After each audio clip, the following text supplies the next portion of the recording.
5 തലമുറകളായി നിങ്ങൾക്കൊപ്പം PRS hospital. വേടൻ ഉയർത്തുന്ന ഒരു രാഷ്ട്രീയമുണ്ട്.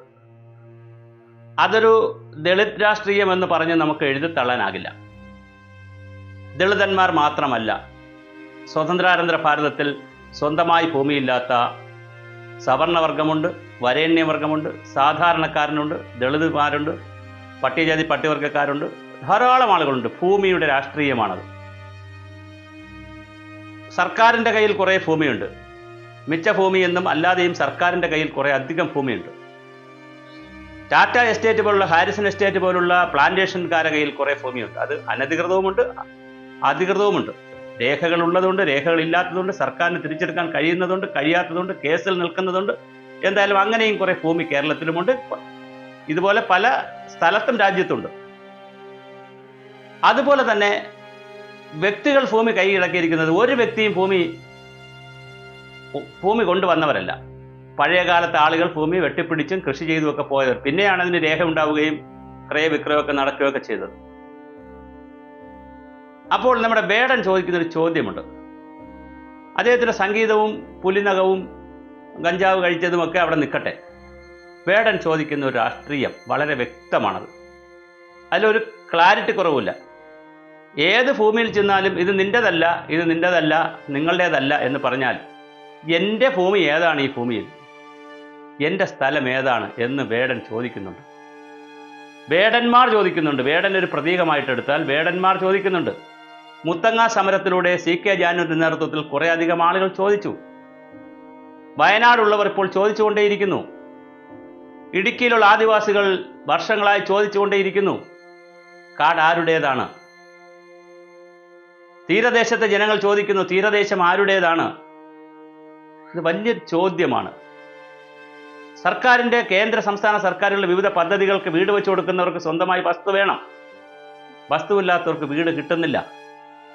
അങ്ങനെ എത്ര ആയിരങ്ങൾ, ലക്ഷങ്ങൾ, പതിനായിരങ്ങൾ. പട്ടികജാതി പട്ടികവർഗക്കാർക്ക് കോളനികൾ ഉണ്ടാക്കി കൊടുത്തു. യാതൊരു അടിസ്ഥാന സൗകര്യമില്ലാത്ത കോളനികൾ ഉണ്ടാക്കി കൊടുത്തു. വിദ്യാഭ്യാസ സൗകര്യങ്ങളോ വൈദ്യുതിയോ വെള്ളമോ തൊഴിൽ സൗകര്യങ്ങളോ യാതൊരു സൗകര്യമില്ലാത്ത, മനുഷ്യൻ കയറാത്ത മൂലകളിലും വല്ലാത്ത സ്ഥലങ്ങളിലുമാണ് ഒരു കാലഘട്ടത്തിൽ ലക്ഷം വീടുകൾ ഉണ്ടാക്കി കൊടുത്തത്. ലക്ഷം വീട് ഉണ്ടാക്കിയപ്പോൾ വലിയ ആവേശത്തോടെ അത് ഉണ്ടാക്കിയല്ല. അത് ഉണ്ടാക്കിയ സ്ഥലങ്ങളെല്ലാം മനുഷ്യവാസത്തിന് അനുയോജ്യമല്ലാത്ത ഇടങ്ങളിലായിരുന്നു മഹാഭൂരിപക്ഷവും. അപ്പോൾ എന്താണ് ദളിതന്മാർ? ഭൂമിയിൽ പണിയെടുത്തിരുന്നവരാരാണ്? ഭൂപരിഷ്കരണം നാം ഏറെ കൊട്ടിഘോഷിക്കുന്നുണ്ട്. ഭൂപരിഷ്കരണം കൊട്ടിഘോഷിക്കുമ്പോൾ ഭൂമി കിട്ടിയത് ആർക്കാണ്? യഥാർത്ഥത്തിൽ മണ്ണിൽ പണിയെടുത്ത ദളിതന് കിട്ടിയോ? മണ്ണിൽ പണിയെടുത്ത പട്ടികജാതി പട്ടികവർഗക്കാർക്ക് കിട്ടിയോ? അതോ മണ്ണിൽ പണിയെടുപ്പിച്ച ഇടത്തരം മുതലാളിമാർക്ക് ഭൂമി കിട്ടിയോ? ജന്മികുടിയൻ വ്യവസ്ഥ അവസാനിപ്പിച്ചപ്പോൾ ആർക്കാണ് ഈ ഭൂമി യഥാർത്ഥത്തിൽ കിട്ടിയത്? ഈ ഭൂമി കിട്ടിയത് അടിയാന്മാർക്കല്ല. ഉടയോന്മാരുടെയും അടിയാന്മാരുടെയും ഇടയിൽ നിന്ന് മറ്റൊരു വിഭാഗത്തിനായിരുന്നു. അവരായിരുന്നു കൃഷി ചെയ്യിച്ചിരുന്നവർ. വസ്തുവിൻ്റെ ഉടമകൾക്ക് വേണ്ടി, ജമീന്ദാർമാർക്ക് വേണ്ടി കൃഷി ചെയ്യിച്ചിരുന്ന ഒരു വിഭാഗമുണ്ടായിരുന്നു. അവർക്കാണ് യഥാർത്ഥത്തിൽ കൃഷിഭൂമി മഹാഭൂരിപക്ഷവും കിട്ടിയത്. അപ്പോഴും ദളിതന്മാരും പട്ടികജാതി പട്ടികവർഗക്കാരും ആദിവാസി വിഭാഗക്കാരും ഭൂമി ഇല്ലാതെ തന്നെ ഇപ്പോഴും തുടരുന്നു. ശരിക്കും ആരുടേതാണ് ഈ ഭൂമി? വല്ലാത്തൊരു ചോദ്യമാണ്. അതിന് ചോദ്യത്തിന് രാഷ്ട്രീയമുണ്ട്. വേടൻ തന്നെ പറയുന്നത്, ഞാൻ പാട്ടുകാരനായ രാഷ്ട്രീയക്കാരനല്ല, രാഷ്ട്രീയക്കാരനായ പാട്ടുകാരനാണ്. ഞാൻ രാഷ്ട്രീയക്കാരനാണ് ബേസിക്കലി, പാട്ടുകാരനല്ല. ഞാൻ രാഷ്ട്രീയമാണ് പാടുന്നത്, രാഷ്ട്രീയമാണ് പറയുന്നത്. അത് റാപ്പ് സംഗീതത്തിലൂടെ പറയുന്നു, അല്ലെങ്കിൽ ന്യൂജന് മനസ്സിലാവുന്ന രീതിയിൽ പറയുന്നു എന്നുള്ളതേ ഉള്ളൂ. പക്ഷെ പറയുന്നത് വല്ലാത്തൊരു രാഷ്ട്രീയമാണ്. ഭൂമിയുടെ രാഷ്ട്രീയമാണ്. ദളിതന്മാരുടെയും ആദിവാസികളുടെയും ശബ്ദമില്ലാത്തവരുടെയും പട്ടികജാതി പട്ടികവർഗക്കാരുടെയും മറ്റ് സമ്പന്ന വിഭാഗത്തിലായാലും ഞാൻ അങ്ങനെ കാണാനാണ് ഇഷ്ടപ്പെടുന്നത്. ഏത് വിഭാഗത്തിലായി സ്വന്തമായി വാടക വീടുകൾ താമസിക്കുന്ന, സ്വന്തമായി വീട് ഉണ്ടാക്കാൻ ഒരു പുരുഷായുസിൽ കഴിയാത്ത പരശതം ആളുകളുടെ ഭൂമിയുടെ രാഷ്ട്രീയമാണ് വേടൻ പറയുന്നത്. അത് ചർച്ച ചെയ്യാതെ ഇനി കേരളത്തിന് മുന്നോട്ട് പോകാൻ കഴിയില്ല. അയ്യങ്കാളിയുടെ നേതൃത്വത്തിൽ കുറേയധികം കാര്യങ്ങൾ ഇതുപോലെ ചർച്ച ചെയ്തിരുന്നു.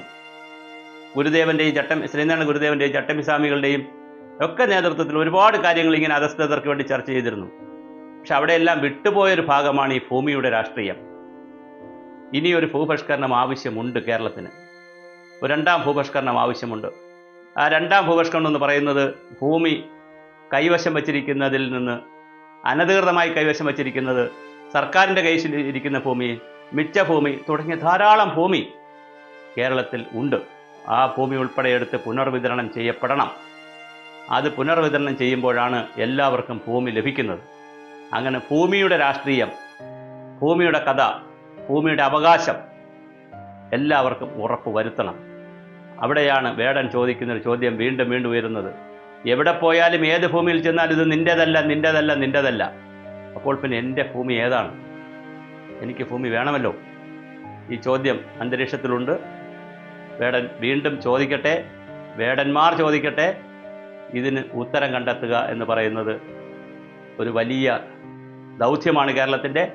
ആ ദൗത്യം കേരളം ഏറ്റെടുക്കുമെന്ന് നമുക്ക് പ്രതീക്ഷിക്കാം.